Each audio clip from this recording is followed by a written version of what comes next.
चैतन्यमनोभीष्टं स्थापितं येन भूतले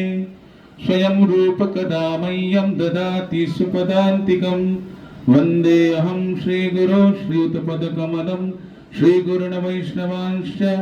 श्रीरूपं साग्रजातं सहगण रघुनाथान्वितं तं सजीवं साद्वैतं सावधूतं परिजनसहितं कृष्ण चैतन्यदेवं श्री राधा कृष्ण पादान् सहगण ललिता श्री विशाखान् वितांच नमो विष्णुपादाय कृष्ण पृष्ठाय भूतले श्रीमते कीर्तनानंद स्वामिनिति नामिने नमस्ते भक्तिपादाय प्रभुपाद प्रियायते लीला क्षेत्रं परं धाम स्थापितं येन पश्चिमे नमो विष्णुपादाय कृष्ण पृष्ठाय भूतले श्रीमते भक्ति वेदांत स्वामिनिति नामिने नमस्ते सरस्वते देवे गौरवाणी प्रचारिणे निर्विशेष शून्यवादी पाश्चात्य देशतारिणे नमो विष्णुपादाय कृष्ण पृष्ठाय भूतले श्रीमते भक्ति सिद्धांत सरस्वती नामिने शिवार्ष भानवी देवी दयिताय कृपाब्धये कृष्ण संबंध विज्ञान दायिने प्रभवे नमः माधुर्य उज्ज्वल प्रेमाढ्य श्री रूपानुग भक्तिद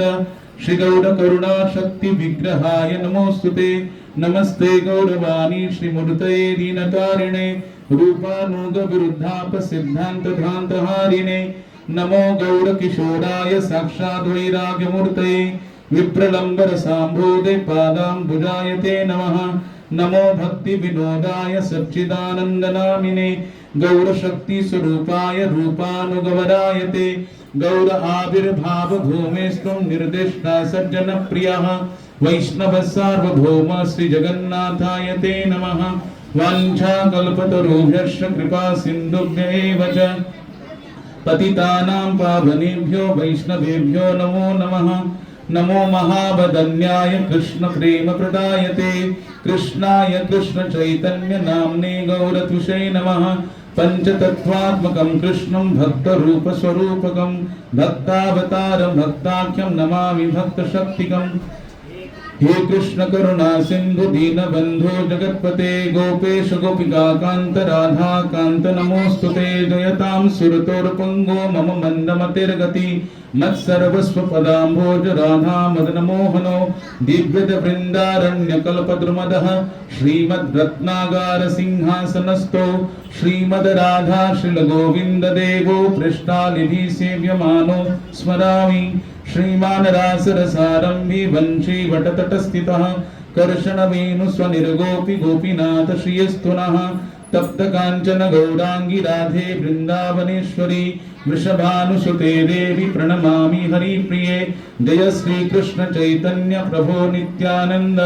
श्री अद्वैत गदाधर श्रीवासादि गौर भक्त वृंद हरे कृष्ण कृष्ण कृष्ण हरे हरे हरे राम राम राम हरे हरे हरे कृष्ण कृष्ण कृष्ण हरे हरे हरे राम राम राम हरे हरे हरे कृष्ण कृष्ण कृष्ण हरे हरे हरे राम राम राम हरे हरे हरे कृष्ण कृष्ण कृष्ण हरे हरे हरे राम राम राम हरे हरे हरे कृष्ण कृष्ण कृष्ण हरे हरे हरे राम राम राम हरे हरे उग्रं वीरं महाविष्णुं ज्वलन्तं सर्वतोमुखं नरसिंहं भीषणं भद्रं मृत्युर्मृत्युर्नमाम्यहम् उग्रं वीरं महाविष्णुं ज्वलन्तं सर्वतोमुखं नरसिंहं भीषणं भद्रं मृत्युर्मृत्युर्नमाम्यहम् उग्रं वीरं महाविष्णुं ज्वलन्तं सर्वतोमुखं नरसिंहं भीषणं भद्रं मृत्युर्मृत्युर्नमाम्यहम् श्री लक्ष्मी नरसिंहदेव भगवान की श्री नरसिंह चतुर्दशी महामहोत्सव की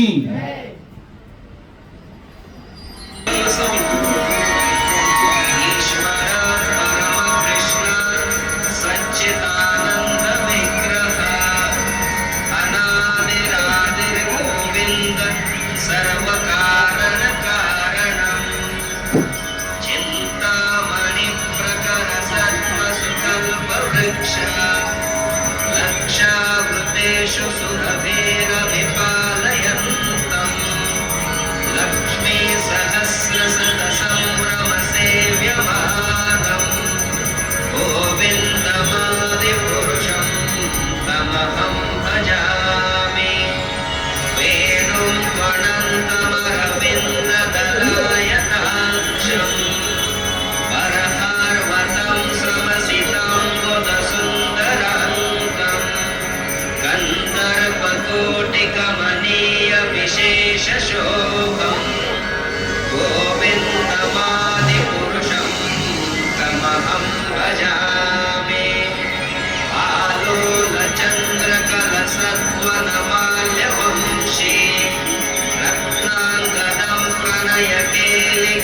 केलिकलाविलासम् श्यामं त्रिभङ्गललितं नियतप्रकाशम् गोविन्दमादिपुरुषं तमहं भजामि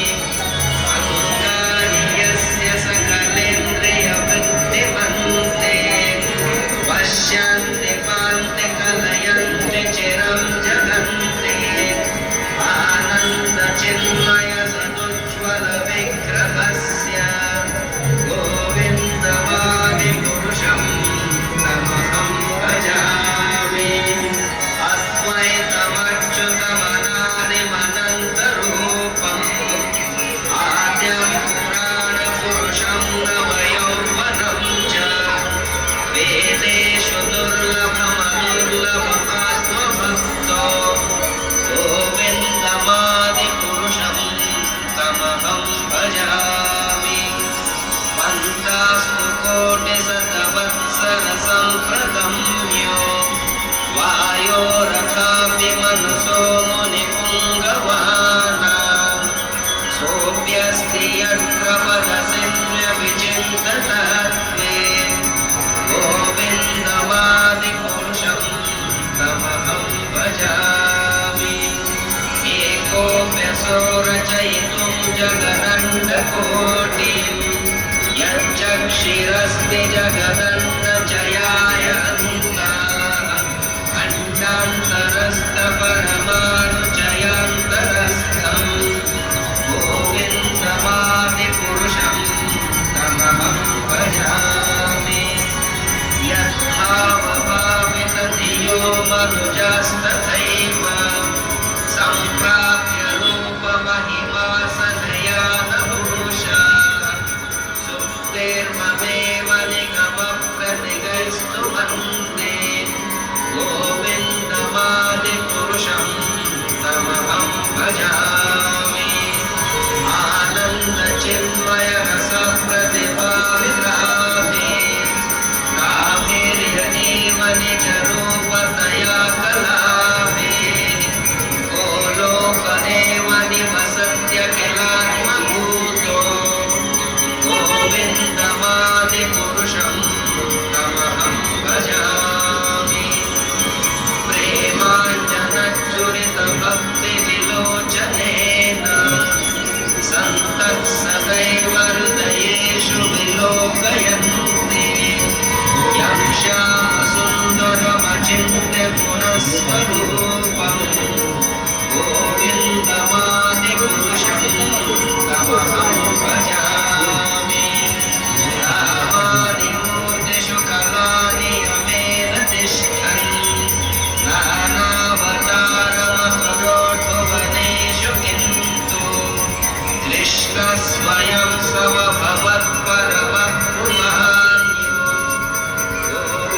गोविन्दमादिपुरुषं तमहं भजामि यस्य प्रभवतो जगदण्डकोटि कोटिष्वशेषवसुधादिविभूतिभिन्नम् तद्ब्रह्मनिष्कलमनन्तमशेषभूतं गोविन्दमादिपुरुषं तमहं भजामि मायानियस्य जगदण्डशतानि सूते त्रैगुण्यतद्विषयवेदविधायमाना सत्त्वावलम्बि परसत्त्वं विशुद्धसत्त्वं गोविन्दमादिपुरुषं तमहं भजामि आनन्दचिन्मयरसात्मतया मनःसु यः प्राणिनां प्रतिफलं स्मरतामुपेत्य लीलायितेन भुवनानि जयत्यजस्रं गोविन्दमादिपुरुषं तमहं भजामि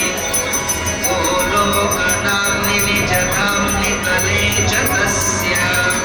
देवी महेश हरिहामुषतेषु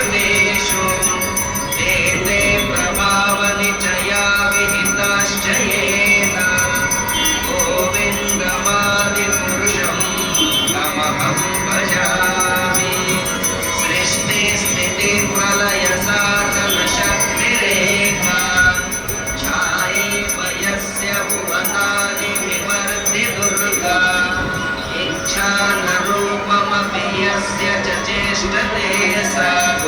गोविन्दमादिपुरुषं तमहं भजामि क्षीरं यथा तद्विकारविशेषयोगा सञ्जायते न हि ततः पृथगस्ति हेतुः यः